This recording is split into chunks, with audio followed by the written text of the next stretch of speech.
এই দোয়াটা শিখে নেন, ইনশাআল্লাহ আপনার জীবনের সমস্ত সংকট কেটে যাবে।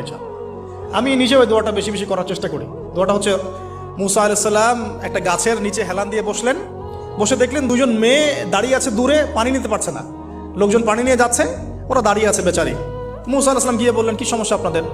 তারা বললেন যে আমাদের বাবা অনেক বৃদ্ধ মানুষ, আমরা পানি নিতে পারি না যতক্ষণ না আমাদের কম পানি নিয়ে চলে যায়। তো মুসা আলাইহিস সালাম একটু বললাম না, ফিজিক্যালি খুব স্ট্রং ছিলেন, থাকে না বডি বিল্ডার, সামনে গিয়ে কথা বলে সরো পানি দিতে দাও, তখন মানুষ একটু মূল্যায়ন করে না। তো মুসা আলাইহিস সালাম এভাবে পানি নিয়ে দিলেন এবং বাছুরদেরকে পানি পান করালেন, করিয়ে গাছের নিচে এসে বসে আছেন। বসে বসে তিনি দোয়া করছেন, এই যে দোয়াটা তিনি দোয়া করছেন, রব্বি, একটা নেক কাজ করলেন না, মানুষের উপকার করলেন, নেক কাজ করে এসে গাছের নিচে বসে দোয়া করছেন, আল্লাহ এখানে তো আমার খাবার পানি বাসস্থান কিছুই নাই, আমি কি করব?